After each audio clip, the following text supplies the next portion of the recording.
Hey everybody, it's the Backlash review. Considering WWE didn't put damn near any effort into this pay-per-view, um, as you can see here, I'm not putting much effort into my review. That said, let's begin. Go ahead and refresh this. This was this was before the show started. Bit bored. So first up on the wait. Okay, yeah, you can see it was fine. So first up on the agenda, we had Ruby Riott defeating Bayley. Uh, didn't watch the match, so I can't comment on the quality of it. But I did have Ruby Riott winning, so I want to know on the prediction aspect. Uh, based on what people, based on what people have been saying about it, Ruby Riott got a pop for winning, so that's not really a good sign for what they actually wanted, I'm sure.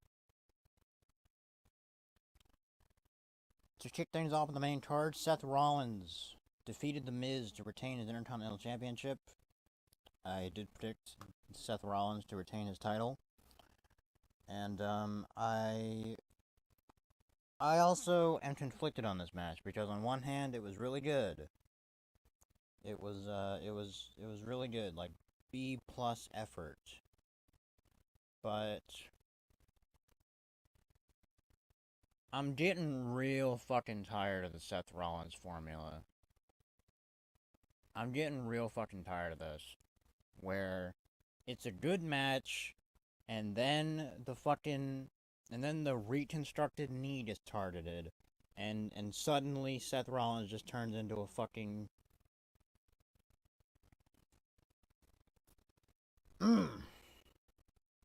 never mind. The more I think about it, the more it just pisses me off. So, uh, that said, the match gets bumped down to a C plus because it goes back to the same fucking formula again. It was a good match. There was nothing wrong with it. It's just I personally am tired of this fucking formula.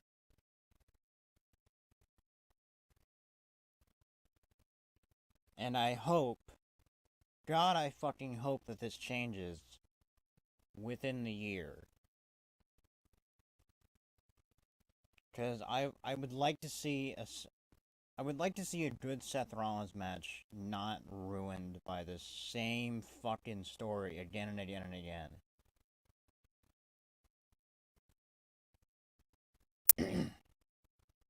Moving on. Nia Jax defeated Alexa Bliss in a match that was, God, 10 minutes long. Holy shit, it felt so much longer.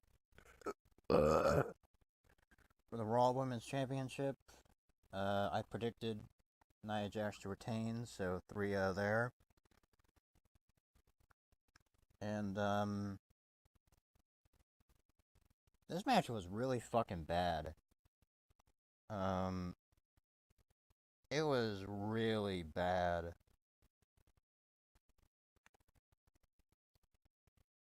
I don't understand.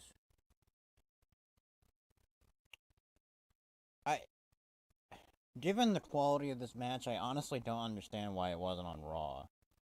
Like, it was not good. It was really not good. I guess it gets a D plus.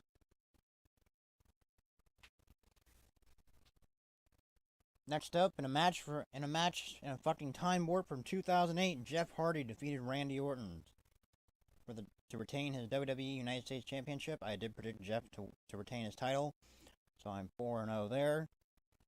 And there was nothing wrong with this match. I feel like it could have been better, given that I mean it's fucking Jeff Hardy and Randy Orton. Like, regardless of your opinions on Randy Orton, and I'm sure we have plenty. Randy Orton can work a good match whenever he feels like it. I guess this wasn't one of the times he felt like it.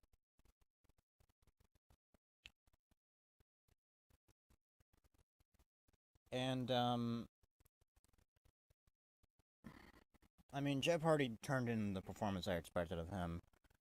It's just, I don't know. Something didn't seem right about this.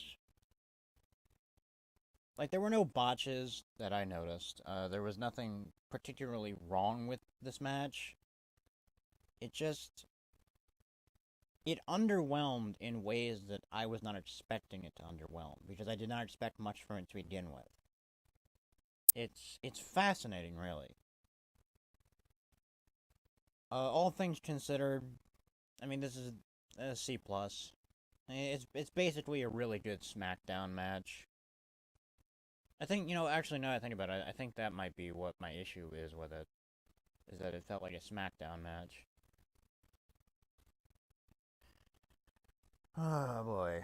Okay, next up is Daniel Bryan defeating Ratface for some reason. Not, I mean, it's not Daniel Bryan winning for some reason. There's an obvious reason for that. It's just like this match is happening for some reason. I just don't care, and I'm not sure anybody actually cares. Um, like who the fuck? Like who the fuck actually cares about Big Cass?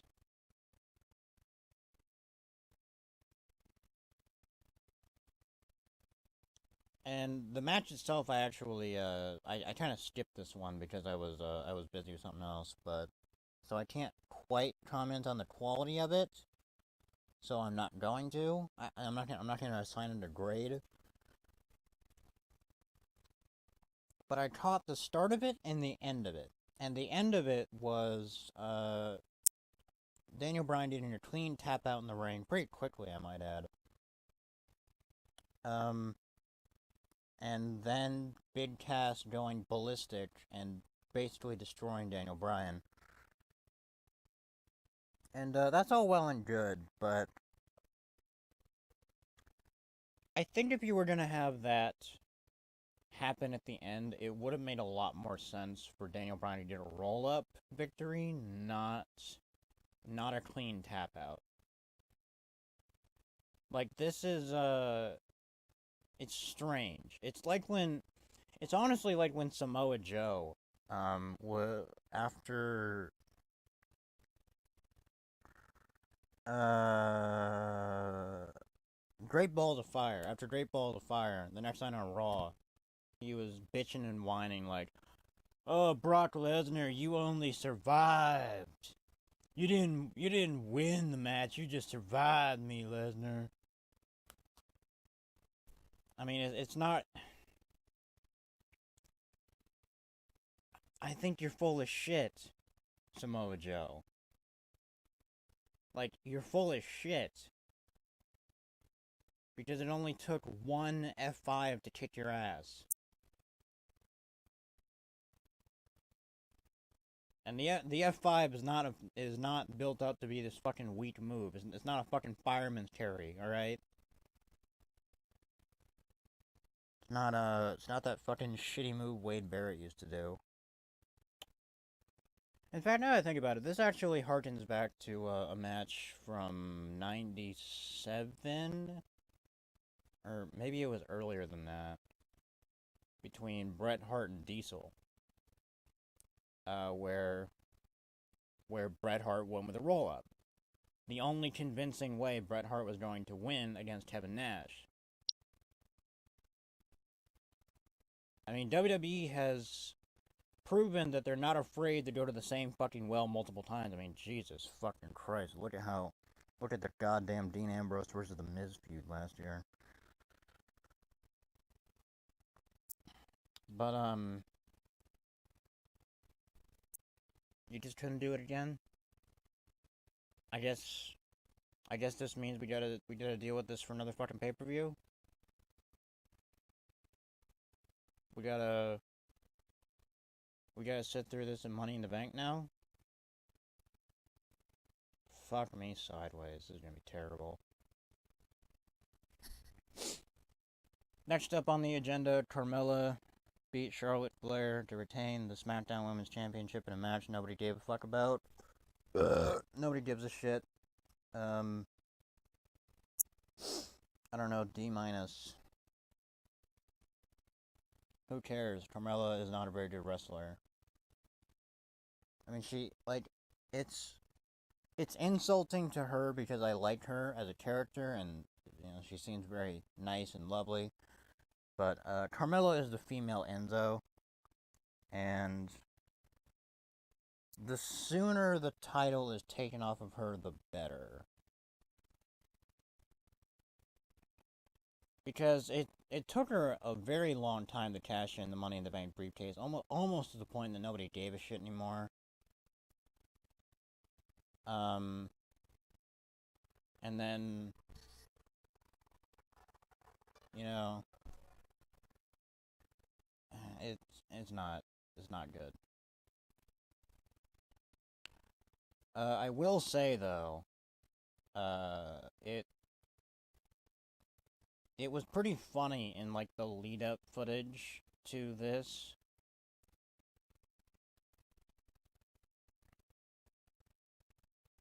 How they they spliced commentary from the Money in the Bank pay-per-view last year over the SmackDown Money in the Bank ladder match they had to kind of retcon the fact that they fucked up the finish the first time. All I gotta say is nice fucking try, WWE. That's not. Who the fuck is messaging me? Fuck you. It's 5 in the morning, you fucking cretin. Jesus Christ.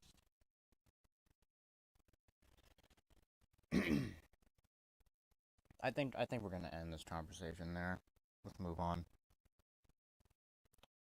AJ Styles versus Shinsuke Nakamura ends in a no contest and a no disqualification match for the WWE Championship.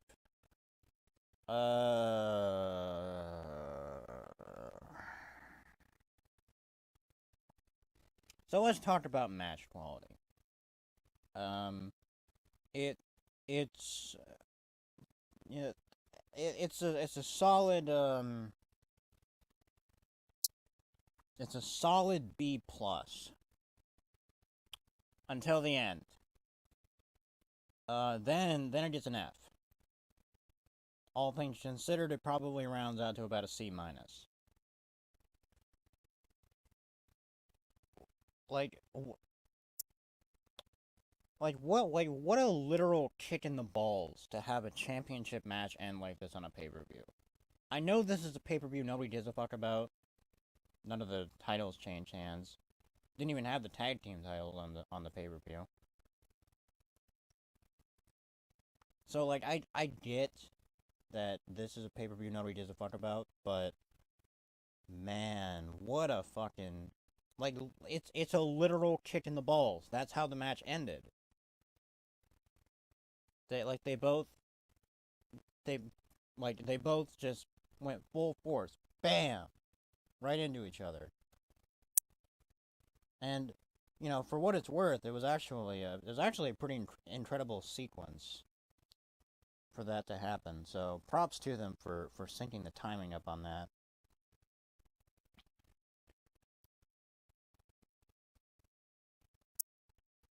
But this has to be the laziest fucking way to extend a feud. Because you already had the double count-out cop-out at the Oil Rumble.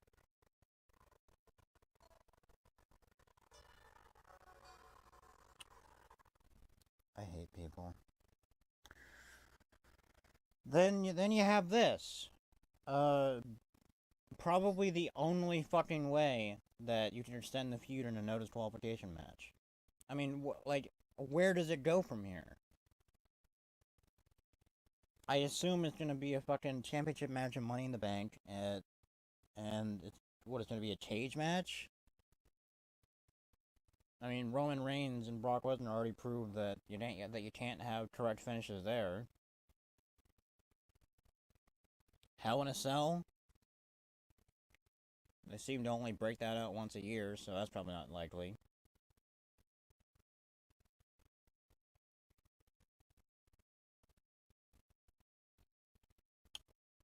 I don't know. I don't know where it goes from here, but I'm.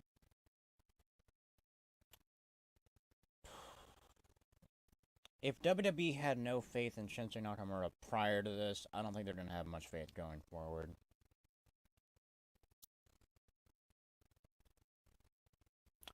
Next up, Braun Strowman and Bobby Lashley decimated Kevin Owens and Sami Zayn in a match that will probably lead to the breakup of Krispy Kreme Owens and Cosmo Kramer. Which, yeah, fine. It's fine.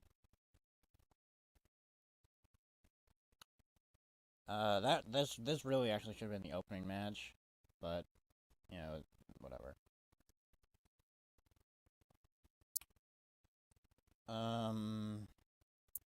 There's not really much to say about it.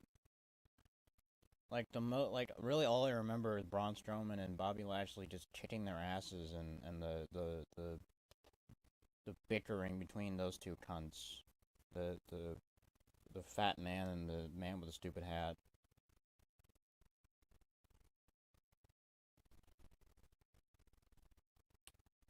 Uh eh.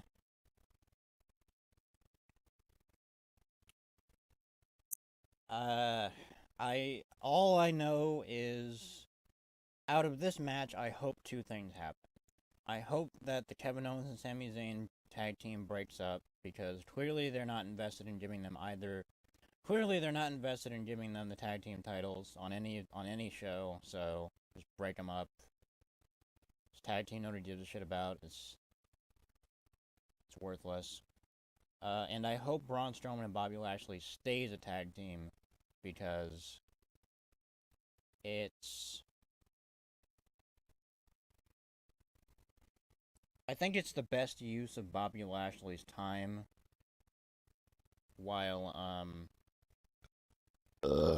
while they're probably gearing up for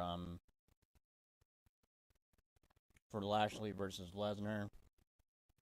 And I mean Braun got tucked out of his tag team titles, so I would hope eventually they do decide to give them back to him at some point. And Lashley really is like the best fit as a legitimate tag team partner for Braun Strowman that's currently in the company. I'm sure there's other options we can think of outside of the company, but who cares? And last and certainly least, Roman Reigns defeated Samoa Joe in a match that nobody gives a fuck about. Not even the people in attendance gave a fuck about this match. Oh, the grade for fucking Strowman and Lashley is I don't know, it's a D plus. I kind of got a kick out of the Fat Man and Kramer getting their asses kicked. It wasn't a very good match, but Roman Reigns versus Samoa Joe.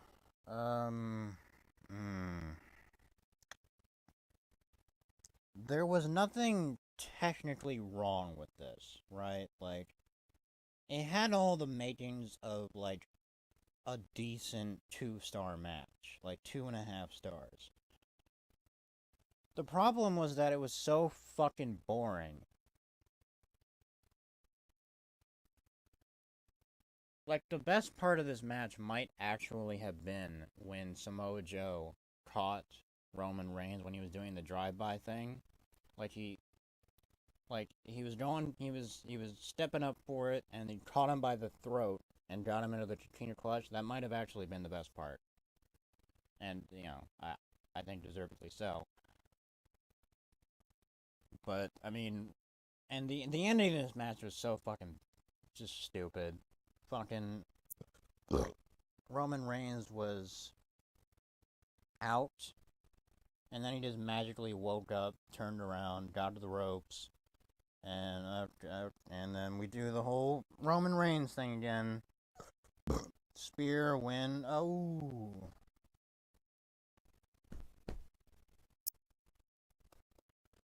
So, I guess this match just a D+.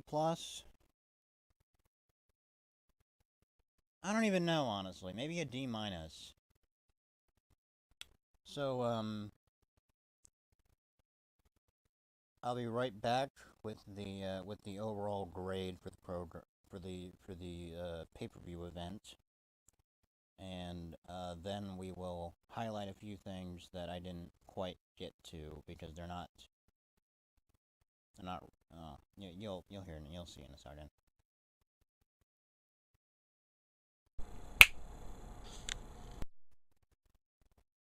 So after calculating all the scores, it and just to remind you of all the scores, not available or oh wait a minute, I did the math wrong. Yeah, oops, hang on a second.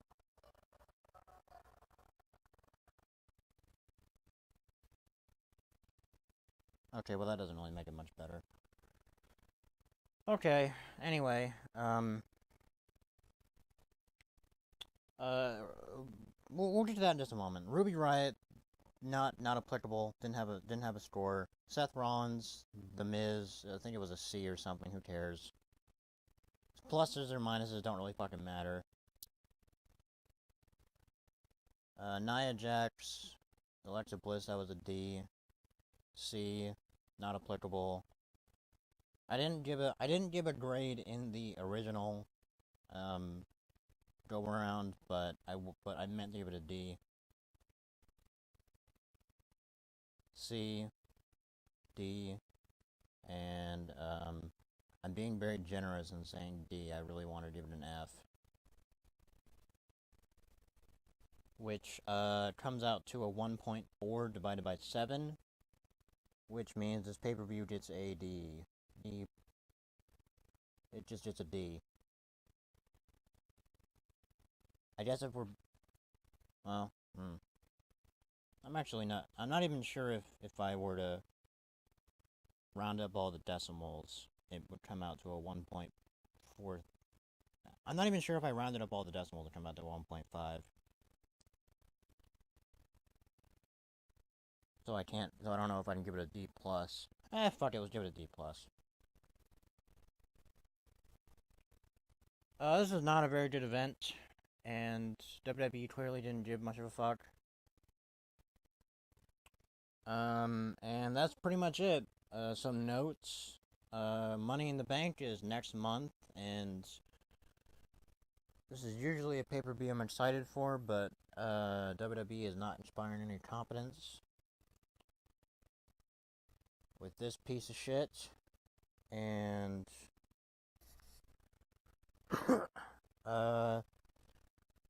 this Elias segment that Bob Taper for fucking Canoe.com is talking about, which he said was very entertaining. Bob, I want you to kill yourself because you're wrong. You're wrong, and not only are you wrong, right? You're wrong, and you are perpetuating a bigger problem. You are perpetuating the heinous act of pay-per-view filler. There is absolutely no fucking reason we need Elias on every goddamn pay-per-view doing this stupid bullshit. And I don't even hate Elias. But, oh my god, it's every fucking pay-per-view with this. Like, okay, if you're gonna have this shit, right? Why not just have him have a match? Like, why not just have this be a part of his entrance spiel? I think that would be a lot more entertaining, and it wouldn't be a giant waste of fucking time. But, oh, and, I guess apparently there's some feud going on between him and Bobby Roode. Okay, who gives a shit?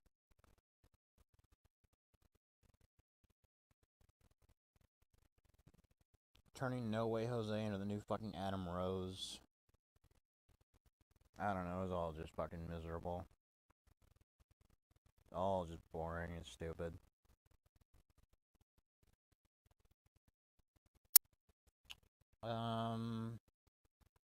Oh, and the Carmelo thing, that's just funny. How they tried to retcon, how they fucked up the Money in the Bank thing the first time.